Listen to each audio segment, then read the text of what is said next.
Jeff DeGarmo, welcome to Build Sell Radio.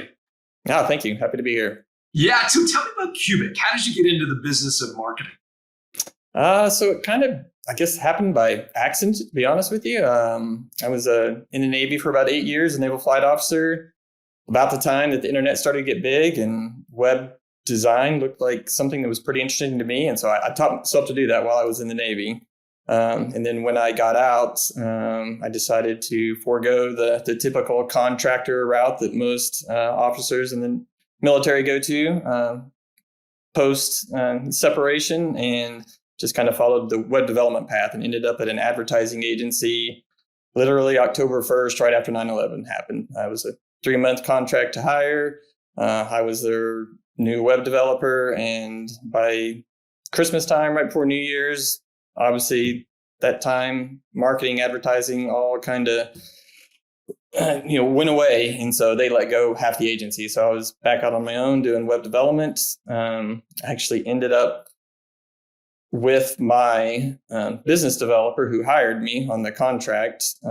He decided, I'll go out and continue to get business if you'll do the work. And we literally rented 100 to 125 square feet in the basement of the ad agency that we had just gotten fired from, and continued to do all the same work for them, just as contractors. And that kind of allowed us to do our own thing for the next 2 years. Like I said, that was 2001. And did you guys formalize it at that point? Did you put like a share ownership agreement in place, or was it just on a handshake? It was still just a handshake deal. He went out and got the business, and he's like, okay, and we would co-pitch together.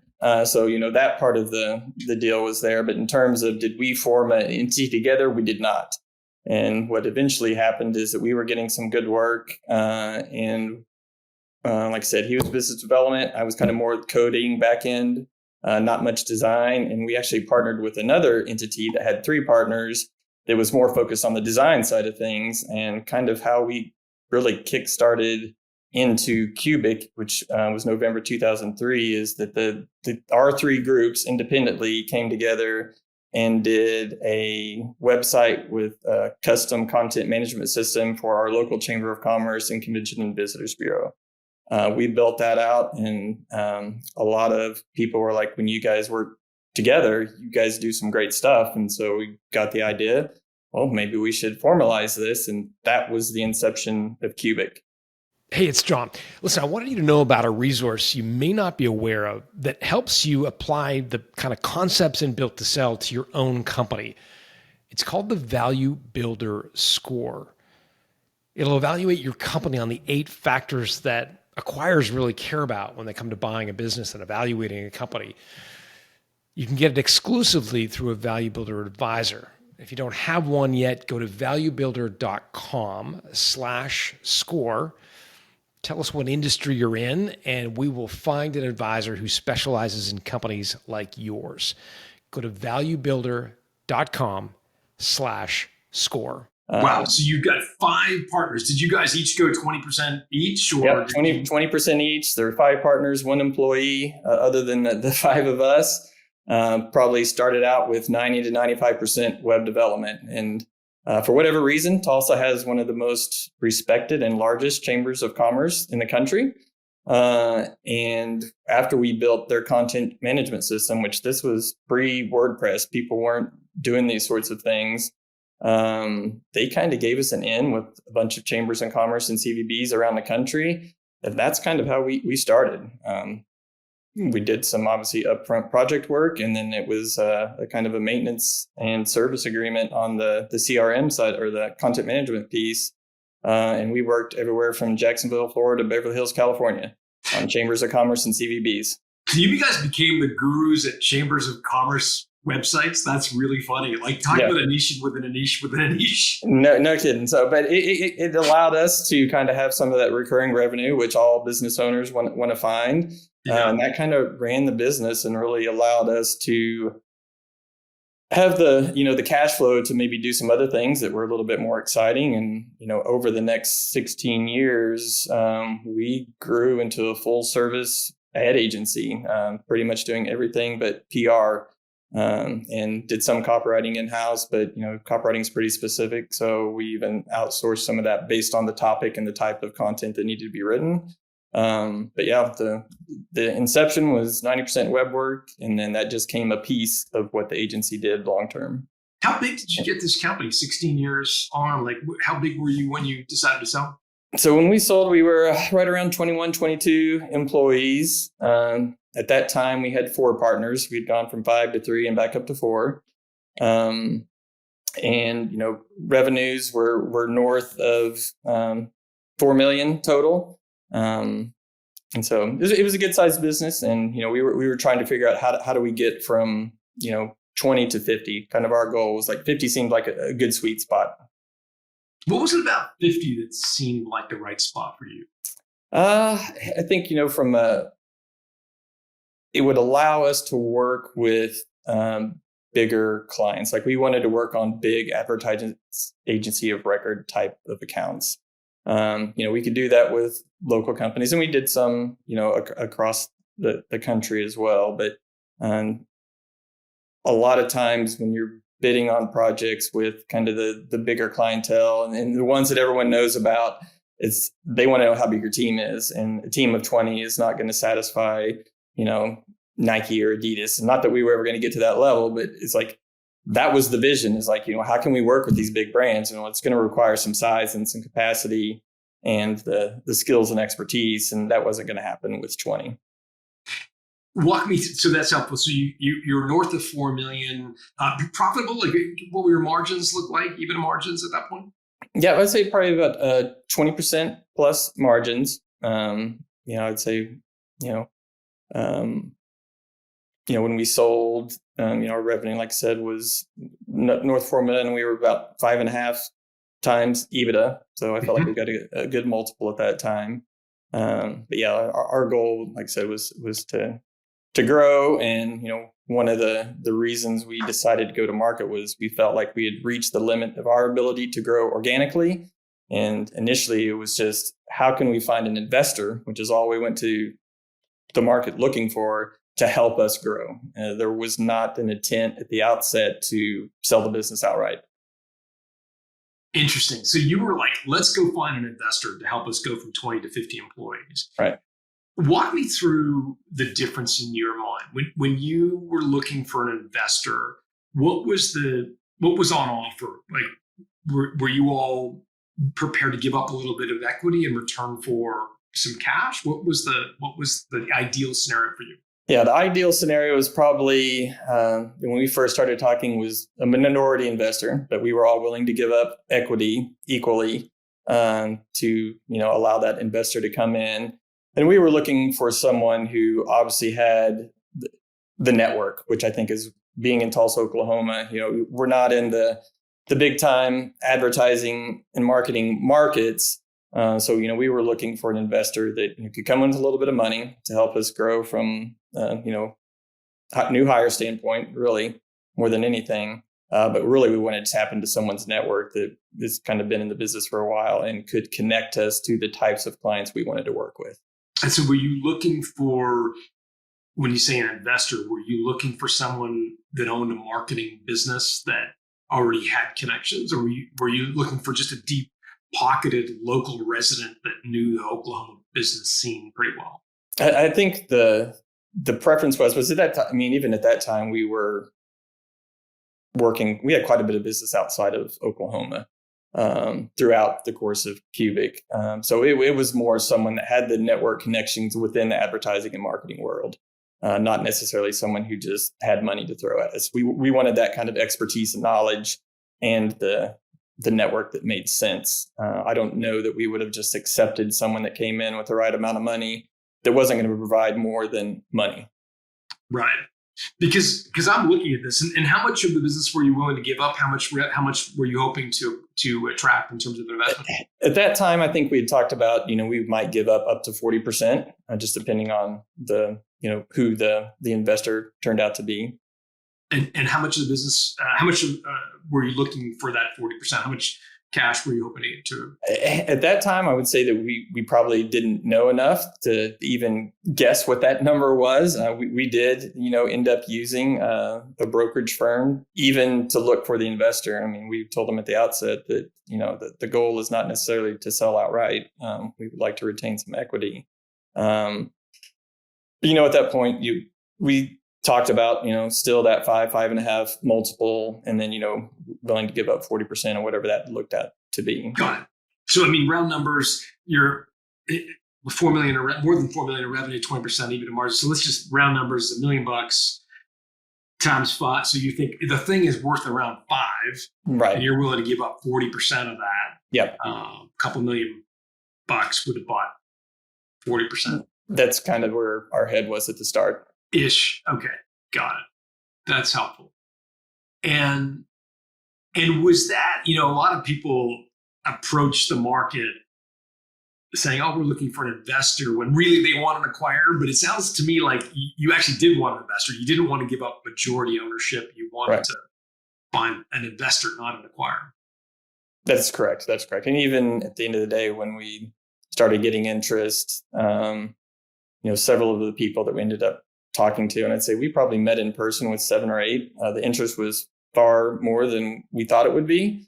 Ended up with multiple LOIs, and some of those LOIs included retained equity, not retaining 60%, but that was still part of the piece. Is like, okay, if we're going to continue, because all of us wanted to continue work in the business. None of us were like fed up with the advertising and marketing world and we're retiring. That was not the case.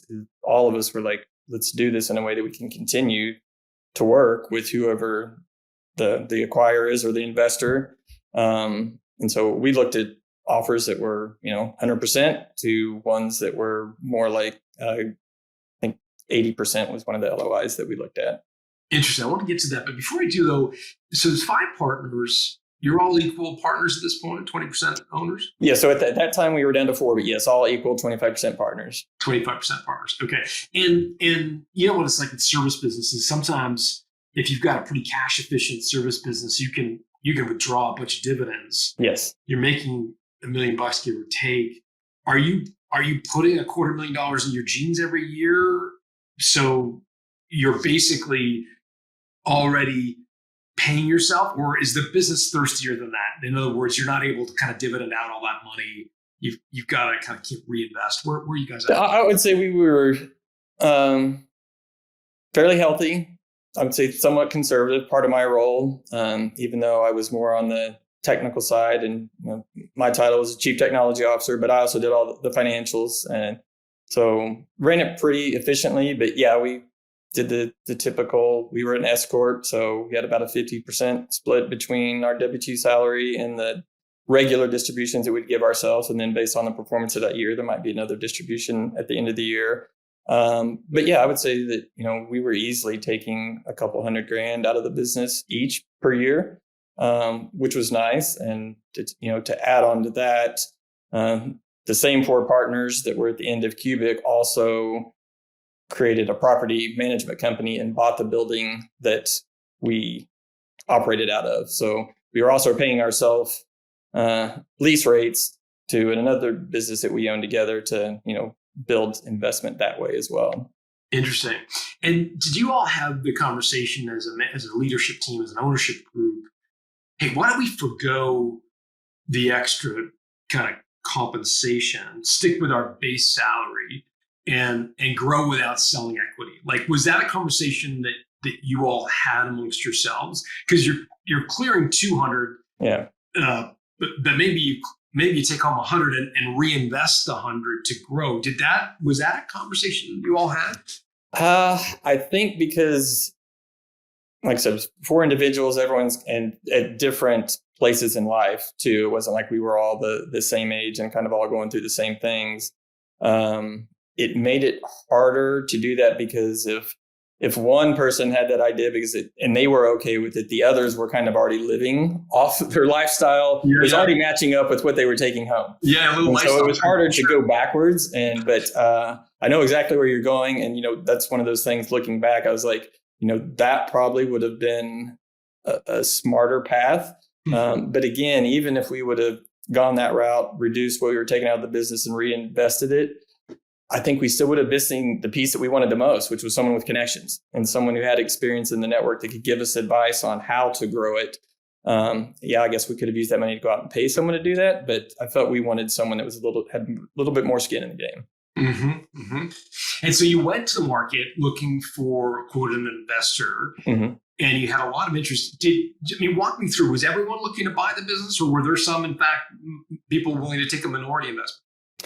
Yeah, I would say there were a couple that were okay with the minority investment approach at the beginning. And like I said, I think we had lots of people express interest. We ended up kind of vetting through and actually met in person with, I think, roughly 7 or 8 of those.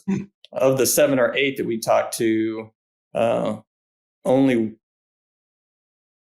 2 of those were kind of open to not purchasing everything outright. And the one that ended up submitting an LOI, he was only leaving us about 5% equity each in his final LOI. So at that point, we were like, we had kind of already turned the corner that, okay, this is maybe worth more than we thought it was. Because I think when we initially started talking about an investor, we didn't realize maybe what we had within the marketplace.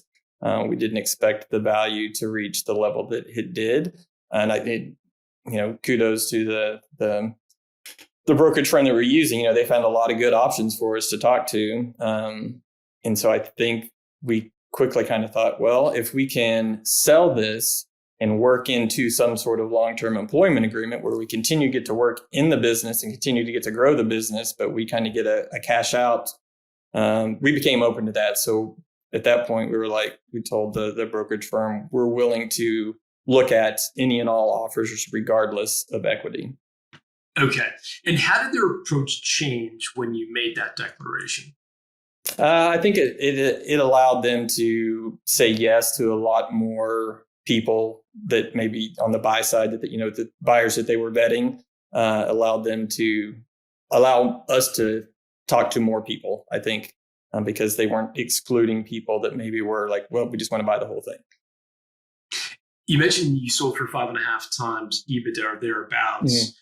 What was the range of value people were putting on the business? You talked to several potential acquirers. Were they all around that 5.5, or was it a fairly wide range, or what was the? I would say for the ones that we actually talked to in person, they were all pretty close. But I would say, on the low end, we had the typical people that believe that every time's 3x EBITDA, and so we had anywhere from about 3 to 6. That's kind of the range of discussions that we had. And what were the terms that you agreed to? Walk me through cash versus earnout versus equity role. Like what did you ultimately agree to? So the final LOI that we accepted, and we ended up with 2 literally the same week. So we got to kind of look at them side by side. Like I said, the one that we ended up not going with was about us retaining 20% equity, and it was a lower multiple. But like I said, it allowed us to retain some equity and growth opportunity. So kind of that, dream of the second bigger exit down the road was, to be honest, that's where my mind was. But then the other LOI was a public company with deep pockets that, they weren't going to get a loan.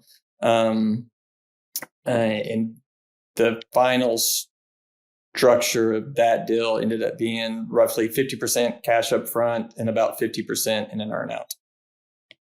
Okay, so they were paying 5.5, of which they paid 50% up front, right? 50% on earnout, and the earnout tied to profitability, revenue. What was the? Yeah, there was a couple different metrics in there, primarily to revenue, profits, and then there was a couple bigger clients that were kind of tied to that as well, retention type things. Got it. And so what was it that made you decide to go with that deal for the public company, 5.5x 50% cash up front versus the other deal?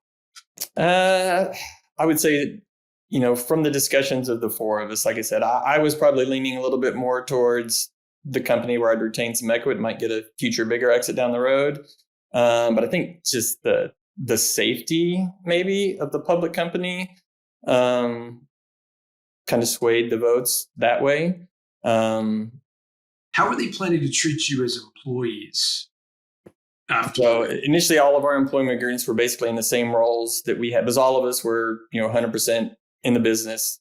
day to day, all in completely different roles, that was one good benefit of four owners was that it wasn't like we all had the same skill set. It was four truly unique owners that brought different things to the table. So in that regard, it helps. Four owners is always hard to make like company direction decisions though. But yeah, at the end of the day, we retained our same titles, 3-year employment agreements, and then those employment agreements is where the earnout was built into. And it was a 3-year earnout? Yes. Okay. How did it go? Well, for me, I quickly learned that being an employee owner of a 20-person shop is much different than being an employee of a 1,000-person public company.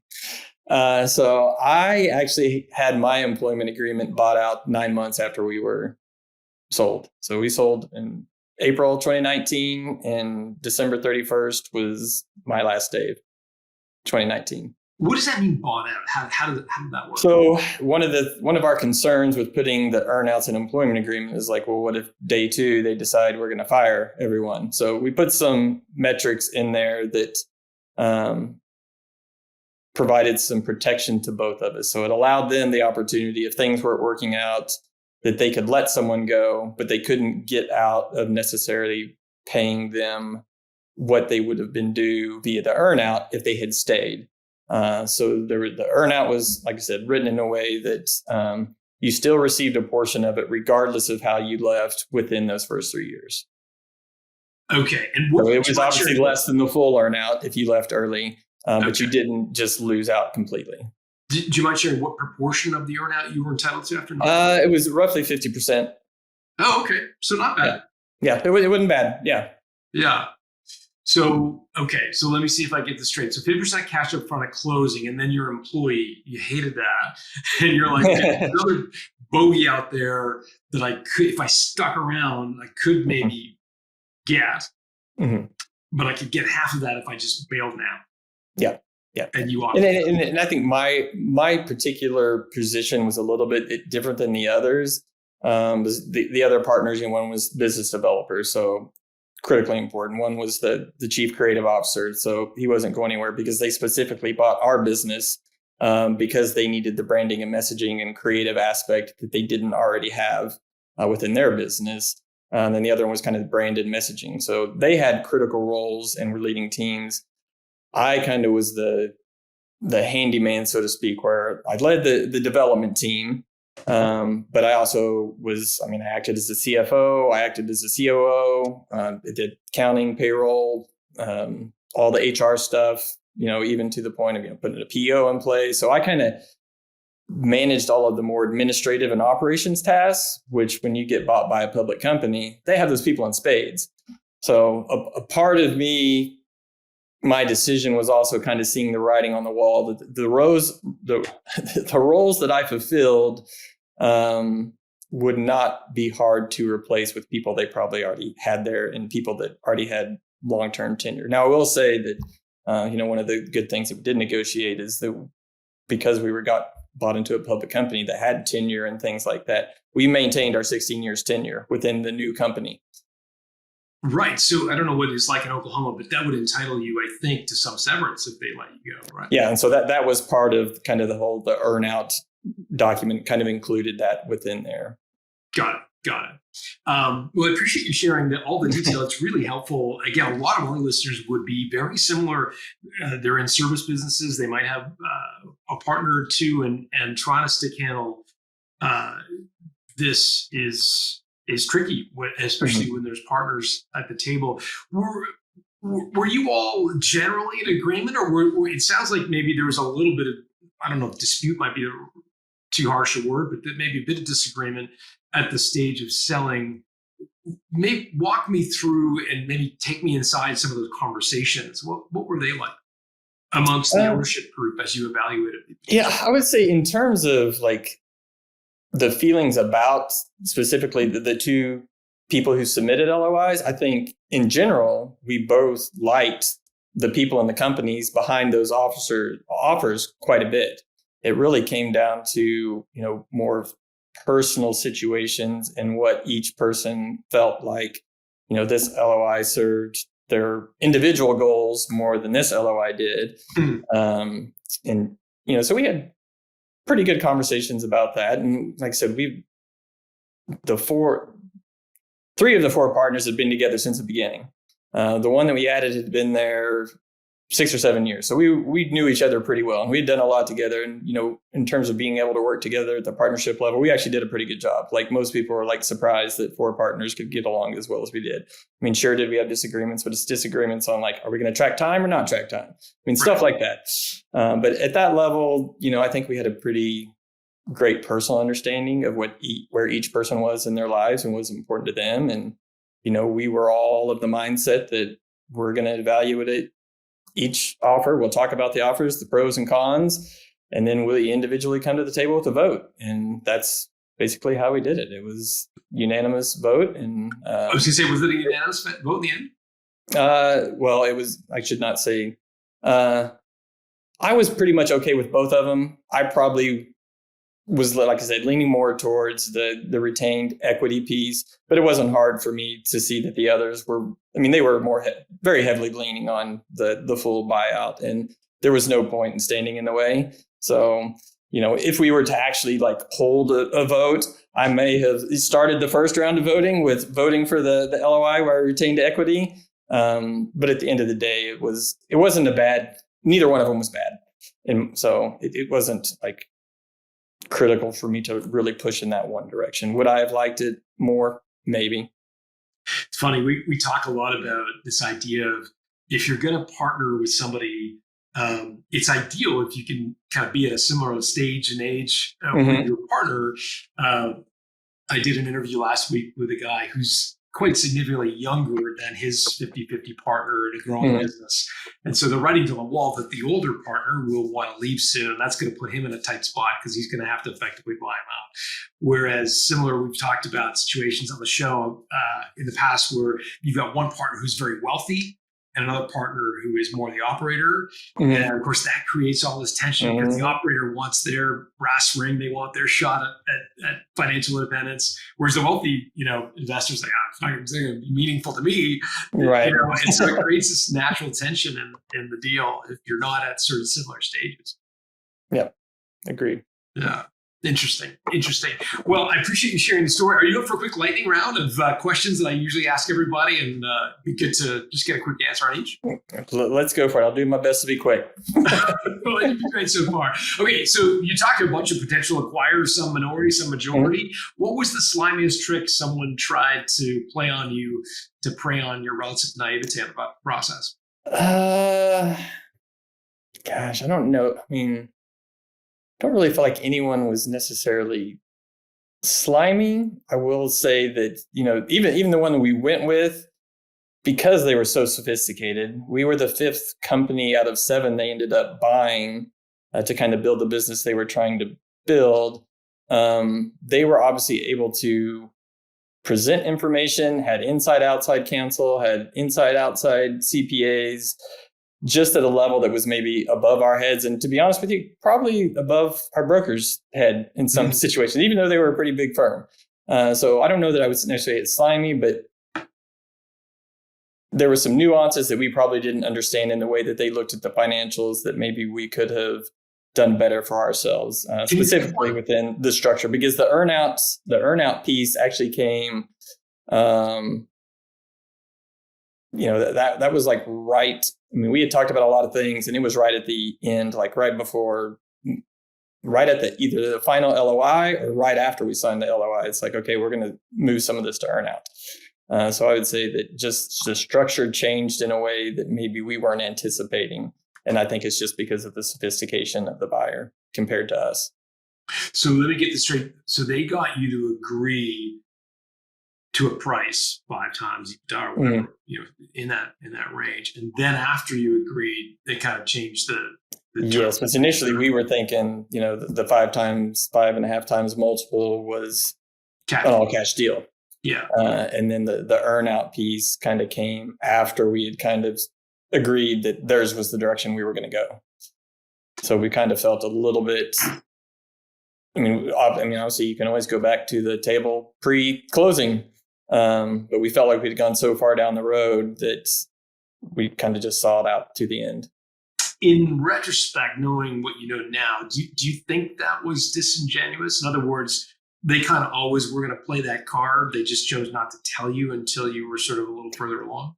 I mean, looking back at it, I would say they probably knew what they were doing, and that was always kind of the plan. And my guess is because that's how they had done it with the previous companies that they had bought, and they had bought them all in pretty quick succession. So my guess is that was always in their playbook, whether it was play number 1 or 2 or 3, it was up there though. Yeah. It is a bit disingenuous in the sense that it would have likely changed your perception of the other offer. Right. Had you known it was just a 50% upfront, that might have made the other offer look more attractive in retrospect. For sure. Yeah. Interesting. You were kind of alluding to it earlier, but I'd be curious to know if you had one mistake that you might be able to do over, or a mulligan, as they say in golf, what might you do differently if you had it to do over again? Probably pushed back, like I said, on the structure of the deal. I don't think we knew enough about different ways a transaction could happen from a structure standpoint. So putting so much into earnout, it could have been as simple as, well, let's do 70% upfront and 30% in an earnout rather than splitting it the way we did. So I would say that reducing the amount in the earnout would have been the first thing, or potentially even going the route of seller financing versus an earnout with, sure, maybe we can put some sort of forgiveness clause on part of the seller financing, but at least in the situation like who left early, seller financing would have stayed, and I would have still benefited from that, as opposed to having that earnout tied to an employment agreement. That even though it was my choice, at the end of the day to, have them buy my employment agreement, I lost that. Whereas in a seller financing situation, I might not have lost that money, even though I left. Yeah. But it doesn't sound like in this case, it was a matter of them struggling to come up with the cash. They were a big traded company. It sounds like they were trying to kind of defer or lessen some of their risk, really. Yes. Yeah. Definitely mislitigation on their part. Yeah. And did they come clean in that? Like, was there something that happened during your negotiation, some material thing that they said, hey, we were going to pay you cash, but now that this thing has happened, or you missed your goal here, this target was missed, therefore we're going to make it an earnout. Was there some justification for their decision? I think, as we got into, a little more understanding about the nature of our agency of record agreements and how long they were. And because at the end of our cycle for about the last 4 or 5 years, we had moved quite a bit into the niche of destination marketing and placemaking. And we're really working with cities and counties and tourism agencies across the country, from New York to Texas to the West Coast. And so because those are kind of city and county local government related, they were usually, 1-year agreements with some sort of renewal clause. So I think that part of the earnout was related to the long-term viability of those agreements we had in place. And some of them are pretty big contracts. And so it's like, well, if these don't hit, that's what a lot of the KPIs were connected to in that earnout was revenue goals, and some of them tied to some of the bigger agency of record agreements we had with these local city county government entities. One of the most common things I hear on this show is just how emotional, both on the high side and the low side, selling a business can be. What were your highs and lows emotionally?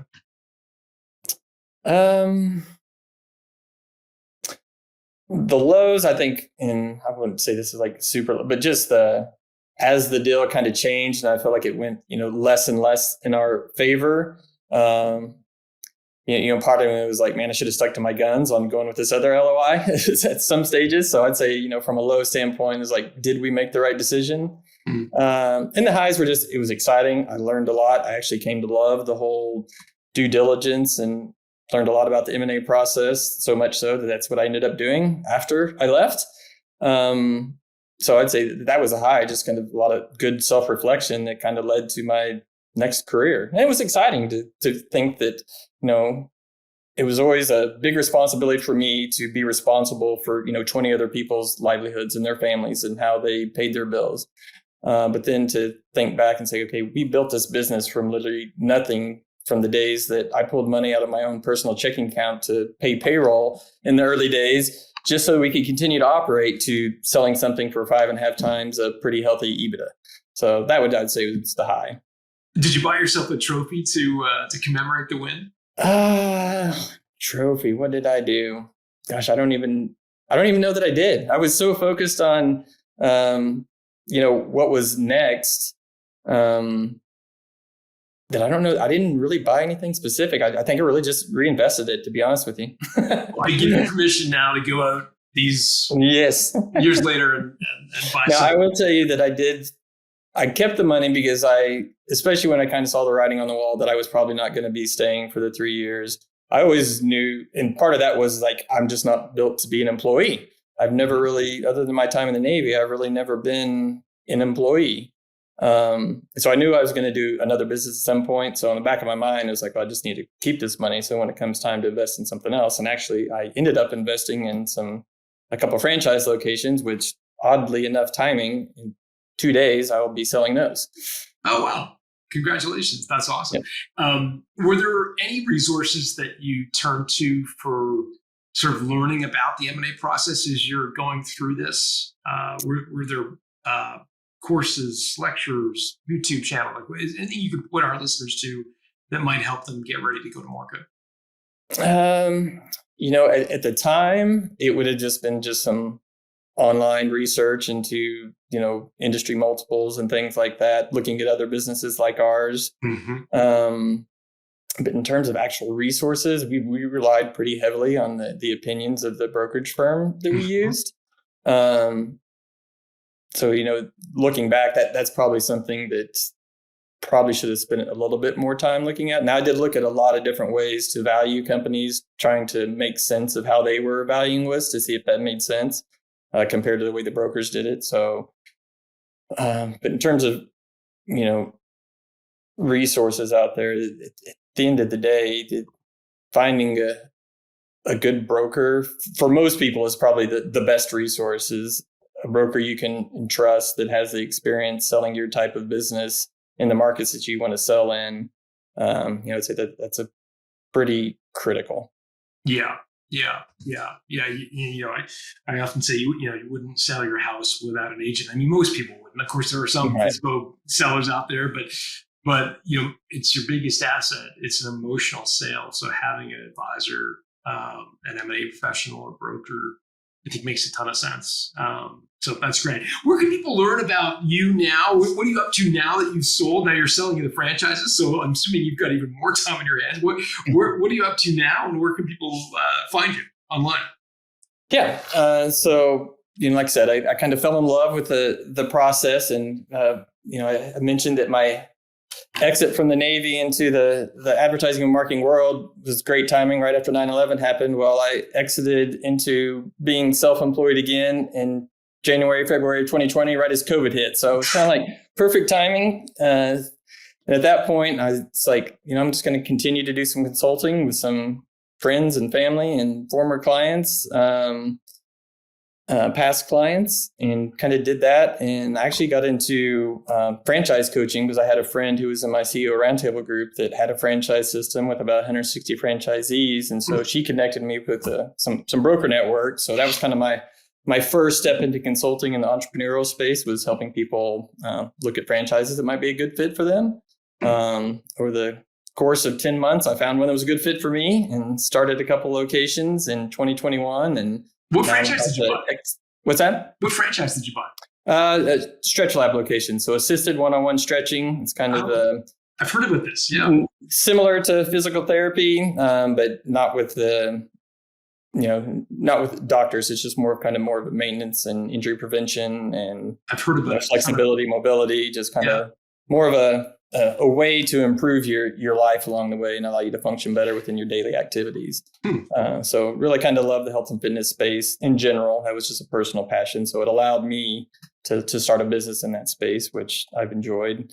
And then along the way, I got into business coaching. So helping small business owners figure out how to grow and scale their business for a future exit, just like I had done, whether that's 2 years or 20 years down the road. So kind of enjoy helping businesses there. And along the way, kind of said, well, this business brokerage thing looked like a lot of fun, and gone through all my coursework to get my CBI and do valuations of brokerage for a brokerage firm out of Rochester, New York.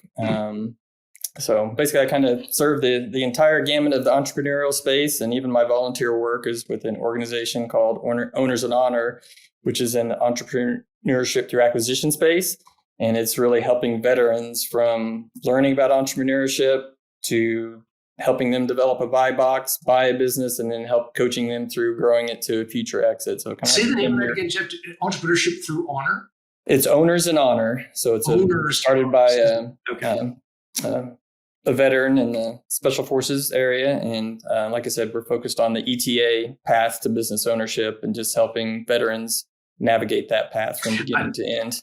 I've heard a lot of talk about veterans getting into ETA, entrepreneurship through acquisition or buying business, because it plays to many of their strengths, right? Leadership, discipline, the ability to kind of manage people of all different stripes and different walks of life. And so some of these businesses are where there's a management component.